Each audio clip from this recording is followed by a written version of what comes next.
All right, I'm going to read Are You Lonesome Tonight? The Untold Story of Elvis Presley's One True Love and the Child He Never Knew by Lucy DeBarbin and Derry Matera.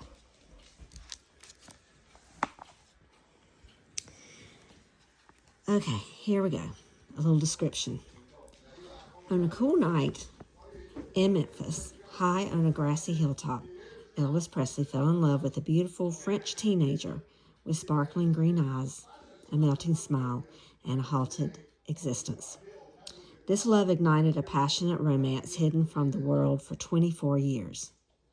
When they met in 1953, Lucy DeBarbin was a troubled 16-year-old who begged God nightly to free her from a physically and psychologically tortured life. Elvis Presley was an 18-year-old dreamer, filled with an intense desire that would fuel an unparalleled rise to fame, fortune, and eventually to a legendary status too heavy to bear. Their love was born of necessity, grew in secrecy, and was fraught with impossibilities. Yet for nearly a quarter of a century, it remained unbending. Elvis inspired Lucy to shake off the chains of despair and hopelessness and free herself from a brutal husband, foisted upon her at age 11 by an old-world immigrant family. She repaid him by sacrificing herself and her love so he could initially achieve and then maintain the fame he cherished. She gave birth to his first child, but her desire to shield Elvis from scandal forced her to conceal their baby and to conceal the father from the child. The single legacy that Lucy allowed their daughter was her name, Desiree. This was the endearment Elvis bestowed upon Lucy. The name he chose is the most romantic way to express his love. Though Lucy ran from Elvis to protect him, he always found her. They met secretly in parks, by the banks of rivers and ponds, and in hotel rooms across the country. They talked, they laughed, they cried, they made love. They prayed for a future together. When the roles were reversed and Elvis was emotionally crumbling, Lucy was there. Her love comforted him in the fog of his final years and provided an intermittent oasis that might have given Elvis the only peace he ever knew. But Lucy's scars never completely healed. Driven by her, let's go to the back and finish this. Driven by her protective instincts and terrified by a past that could never be forgotten, she delayed in agreeing to the marriage. Elvis had intently pursued her from the beginning. Now, after a decade of guilt and anguish, Lucy wants to tell her daughter the story she has never been able to voice. A heartbreaking recounting that reveals who Elvis Presley really was. Through Lucy's eyes, we learn his deepest longings, experience his greatest victories and painful disappointments, and finally understand why he was so lonely, unhappy, and empty. Are You Lonesome Tonight is a tragic and touching love story, the most compelling portrait of the king ever published. Lucy DeBarbin lives in Texas, where she currently works as a clothing designer.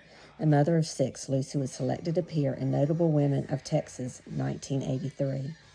She had 6 children. She has since passed away last year. Derry Matera was formerly an editor with the Rodale Press and a reporter for the Miami News. He lives in Miami. Okay, so are you intrigued about this? Sounds interesting. Here's a picture of Elvis in his younger years. Are You Lonesome Tonight? So this is a book that I had listened to and also have read myself already. It's just such a good book. So I want to read it for other people that don't have a chance to sit down and read. So now you can listen to it while you're riding in the car. She wrote it in 1987 to E.L. Lancelot, My Everlasting Love. Everlasting Love, Lancelot. All right, here's the preface. Let's read a little background. It was an intriguing tip Certainly worth investigating. An unknown daughter of Elvis Presley would be a marketable story. If there was any substance to it, a stylish presentation could lure a major magazine.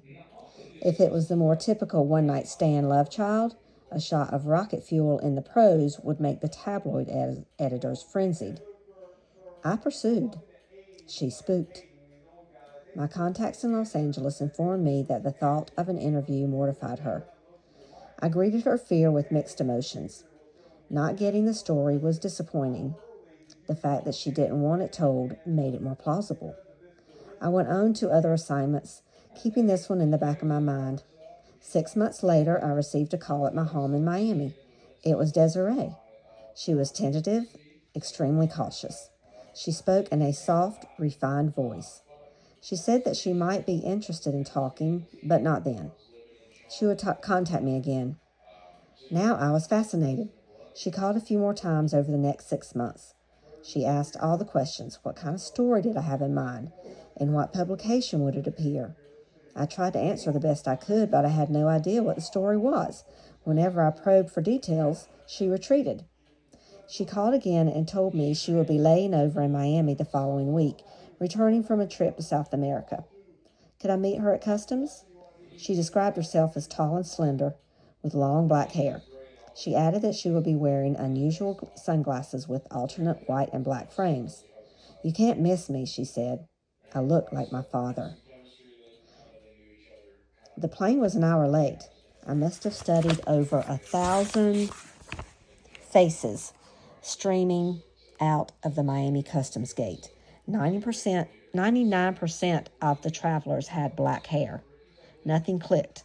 I figured I'd missed her. Then she appeared. There was no doubt. Her description was accurate. Tall, nearly 6 feet in her heels. Lean, with long black hair. But she left out an important adjective, beautiful. Her coloring blended with the Latins swarming around her, but her features stood out. Her cheekbones were high and prominent. Her nationality was indeterminable, not Latin, not quite European. A sprinkling of American Indian. She looked like something Calvin Klein might create. As she moved closer, her beauty became chilling. I stood staring at her with my mouth agape. She looked so much like Elvis, it was eerie. So eerie, she set off a subconscious recognition that raised goosebumps on my body. I then noticed that she was wearing the odd sunglasses that were to be my clue. Desiree was politely reserved when I introduced myself. She was guarded about everything, even her trip to South America. That was surprising. Despite our phone conversations and her prior reservations about the interview, I still expected a wide-eyed, giddy Hollywood starlet desperate for a break. She would theatrically express her story and cap it with the proclamation that she would carry the baton for Elvis from this point on. She wasn't anything like that. By that point in my journalistic career, I had interviewed more than 2,000 people. With well-attuned reporters' antennae, I picked up her emotions. Tense, afraid, unsure, wary. One wrong question and she would flee. Despite her bold appearance, she was shy and somewhat naive, 25-year-old woman, unprepared to withstand the media attention that revealing her identity would generate. I wasn't sure what I would do with the story, but at that point I ached to know it. We small-talked about other things, then had a glass of wine. I got her to laugh. After an hour, she loosened up. Okay, ask your questions.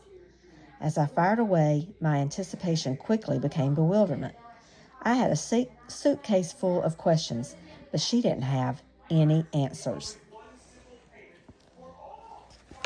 The first 10 questions, mostly concerning her mother's relationship with Elvis, were met with a shrug or an "I don't know." She didn't know how or where her mother met him, nor how long they knew each other. In essence, she didn't appear to have any inkling how she came to be his daughter. She just knew she was. A less experienced interviewer might have accused her of being a fraud. In the course of my career, I frequently had the pleasure of going one-on-one with some of the best liars in the world. The standard liars on the regular newspaper beat, the politicians and pitchmen, are rank amateurs compared to the con men and women who hustle the extraterrestrial and parapsychology circles. These characters are classics. Strap them up to lie detectors and they pass with flying colors. Giving them the U.S. Army stress analysis test confirms that they just whizzed in from Pluto. Yet, you can tell. You know they're lying. The smooth, practiced answers, the mannerisms, the sense that they're giving a performance, and they always slip up. A perceptive interviewer quickly learns to sift through the swindlers and crazies in order to locate the demure housewife or embarrassed forest ranger who did experience something strange, something real. Desiree exhibited none of the affections of dishonesty. What confirmed her credibility for me was her glaring lack of knowledge about Elvis. A fraud would have studied every detail of his life and weaved it into her story. A good fraud would have been able to field the toughest questions by calling upon her vast store of information. Desiree didn't even know when Elvis entered the Army. That was decisive. Her birthday was so close to that date that a couple of months either way would have exposed her. But she had no reason to check it out. She was telling the truth, what little of it she knew. When it became apparent that the interview was going nowhere, Desiree merely laughed and said, "You're just going to have to talk to my mother. She has all the answers." I certainly did want to meet her mother. Another 3 months passed before it was arranged. What I didn't know was I had been the focus of a year-long tug-of-war between Desiree and her mother. The mother, Lucy, wanted no part of any story. Desiree was unrelenting. She had to be. It was the key to her own quest.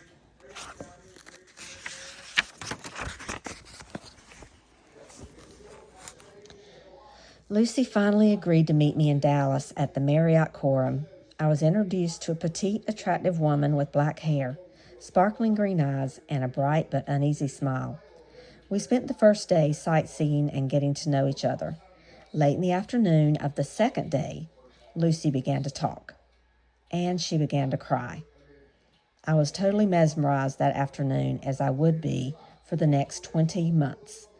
Lucy's story is both tragic and inspirational, one that transcends the simple elements of love, a secret child, and the fame of Elvis Presley. She fell in love with a boy, not an image. She loved a man, not a superstar. Their relationship never peaked, and in turn never cooled. It was a dream love, frozen forever at 16, an exhilarating first date that lasted 24 years. It took almost 2 years for Lucy to recount her life. The details had been sealed inside so long that she had to shear them out piece by piece. Each session would leave her physically and emotionally devastated.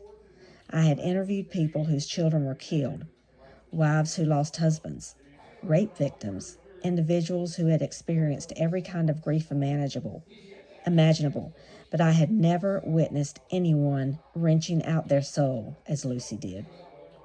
Like Desiree, Lucy was convincing. She had a tremendous amount of intimate knowledge about Elvis, but all of it came firsthand. Anything outside her relationship with him was unknown, even things casual fans knew. She, too, didn't know the exact date he entered the Army. She didn't know her blood type, Elvis's or her daughter's, factors that are vital. Sometimes a passage in one of the many error-prone books detailing Elvis's life conflicted with her account. I'd insist that a meeting or event couldn't have happened as she said. She would gently inform me that she didn't know what the other book said. All she knew was that it occurred the way she described.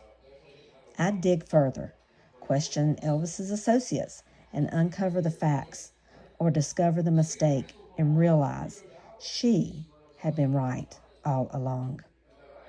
She was never wrong about anything. Lucy not only told the undeniable truth about having known, loved, and been loved by Elvis, she was unfailingly accurate about every aspect of their relationship from 1953 to August 16, 1977, the day he died. She was also unbending. She emphatically refused to allow even the slightest deviation. Lucy wanted it recorded as it was, not scrubbed or glossed over to protect him or her. She asked him all the questions you would have asked him: the drugs, the self-destruction, the women, why he clung to the colonel, why he surrounded himself with a gang of adolescents and sideburns, why he married, then ignored Priscilla. His answers weren't profound. Elvis favored denial and avoidance over introspection. But through Lucy, a woman he trusted, who loved him prior to his fame, and with whom he shared his most intimate feelings, we are given a renewed insight into the man. Lucy paints a portrait of an Elvis that even his closest associates may not recognize. Which brings me to her memory. It was perfect. Not perfect in that she recalled everything, but perfect in that she remembered everything you and I remember about events in our past. And she forgot the things you and I forget. She recounted exact conversations, but wasn't sure of the year they occurred. She could remember the color of the carpet and drapes in the hotel room, but not the name of the hotel. I was unmerciful at times, pushing her for precise descriptions. Working together, we were able to pinpoint virtually every detail. It was an exhausting process. Lucy's uncanny ability to remember long passages of conversation, while welcomed, did induce skepticism. I consulted Jeanette Dreyfus Diedrich, MD, a professor of clinical psychiatry at the University of Miami School of Medicine and director of the Psychiatric Emergency Services, Jackson Memorial Hospital. Dr. Dreyfus Diedrich's answer is enlightening.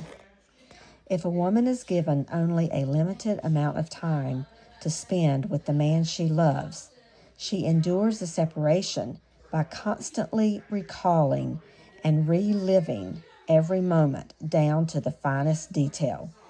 In Lucy's case, it goes even beyond that. Her moments with Elvis were the few pleasant experiences she had in a long, distressing life. She desperately had to hang on to them for sheer survival. The clarity and extent of her memory not only doesn't surprise me, I would expect it. And that was from a psychiatric doctor. She would expect her to have a great memory because of her circumstances. This is not to say that Lucy willingly confessed everything. She never lied, but she tried to hide a number of things from me, facts that were too painful to admit. I'd uncover them, become perplexed, and confront her. She would be evasive, confusing me more. My unwavering, insensitive journalist demand for an airtight story usually blinded me to the reason. I would hate myself afterwards for grilling her in such a sensitive, long-buried topic. There was one final nagging question. Despite the anguish, tears, and long hours of work involved, Lucy and Desiree never asked for a dime. The story was originally conceived as a magazine article. I would get the money. Lucy would receive my thanks. It wasn't until I realized the power and depth of Lucy's recollections that I suggested writing a book. At first, she rejected the idea. The slightest hint that she is exploiting her relationship with Elvis sends Lucy deeper into her protective shell. She and Desiree view the notion of making a claim against Elvis's estate as abhorrent. Their lack of greed was refreshing, but left Lucy totally without motivation for revealing her secret. There had to be something more than my persistence, however dogged, that made Lucy agree to tell me her story. The answer dropped on me like a bomb during the final interview. Desiree had no answers that day when we first met because she didn't know. Her knowledge ends with the lonely fact that somehow she is Elvis Presley's daughter. Lucy consented to uncover her life because she has been unable, by any other means, to tell her daughter the long, complicated tale. Through me, Lucy has finally found the way to describe to Desiree the joy she had with Elvis and to explain the tragic circumstances that kept them apart. Making her story a public revelation is, in a sense, appropriate. Elvis gave everything to his fans, possibly even his life. It was Lucy's desire, not Elvis's, that their love be concealed. It was Lucy's decision to keep their daughter hidden, even from him. Elvis would have shared them both with the world. So she really needed Derry's help to pull out the story because she had kept it held up tight inside her for so long, protecting him, protecting her daughter, protecting her, and just keeping it all held so tightly inside she could not really talk about it. And she needed someone's help to pull the story out so that she could share it with her daughter. So that is the preface. Let me see how many pages the acknowledgements are. Oh, just 2 pages. So I'll read the acknowledgements right quick. I know of no place, either in advanced college courses or at newspapers and magazines, where journalists are taught or even made aware of the possible psychological damage caused by digging into someone's troubled life to withdraw an emotional story, which is what this is. To the contrary, we're taught to overcome our natural instincts not to interfere with someone's private moment of tragedy and plunge forward to get the anguished quotes that will help sell tomorrow's paper.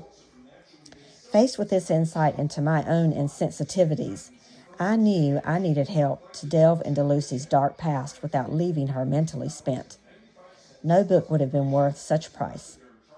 I was fortunate to interest an outstanding psychiatrist in Lucy's story. Her assistance in helping me understand Lucy was invaluable. In the process, she also helped me to understand the motivations behind the often quizzical actions of the main characters. I offer my special thanks to Jeanette Dreyfus-Diedrich, MD, Assistant Professor of Clinical Psychiatry at the University of Miami School of Medicine, and the Medical Director of Psychiatric Emergency Services at Jackson Memorial Hospital, Miami, Florida. Dr. Dreyfus-Diedrich's French heritage and Catholic upbringing were added benefits in that they reflected Lucy's, because Lucy is French and she's Catholic. In addition, invaluable editorial assistance was provided by Fran Asalon-Matera, Ph.D., School of Communications, University of Miami. Through her involvement in the book, Dr. Matera was able to share in the deep friendship that developed between Lucy, Desiree, and me. So going back to the psychiatrist, I think it's really cool that he got insight from that, because she could also explain how Lucy could remember such in-depth, specific conversations that they had, and how something so emotional was hard for her to talk about, because some people would think, why could she not talk about it? But as we read the story and find out Lucy's story, we'll understand why she was so intent on keeping their relationship private.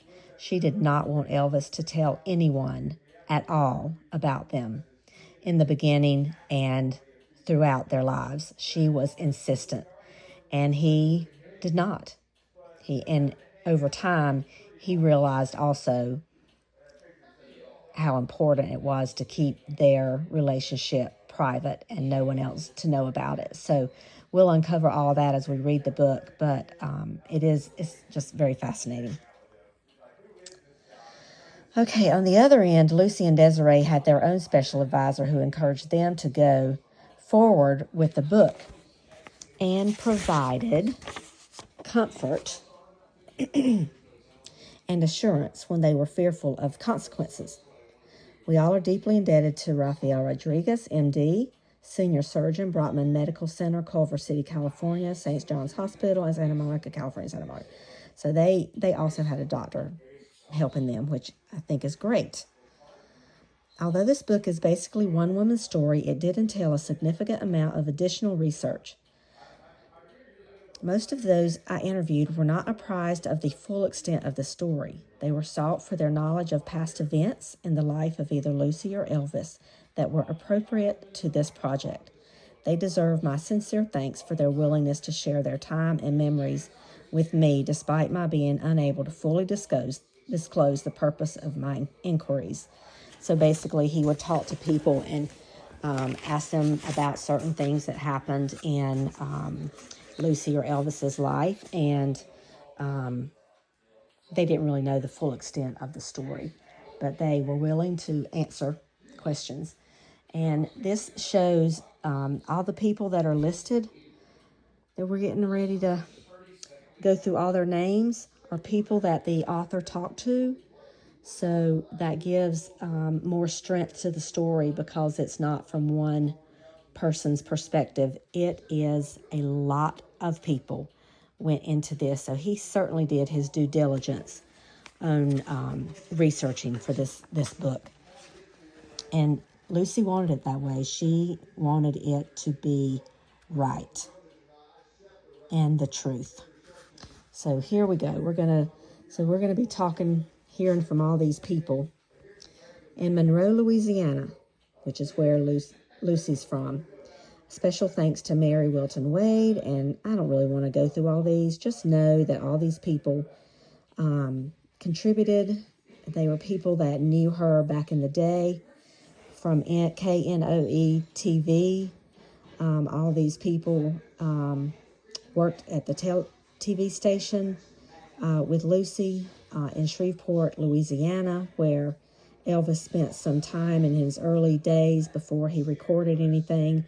These are people that met him while he was there in Alexandria, Louisiana, also where Elvis spent some time, and also Lucy lived in Alexandria. So these people, I'm sure, married to Barb, and I see her name, that's her sister.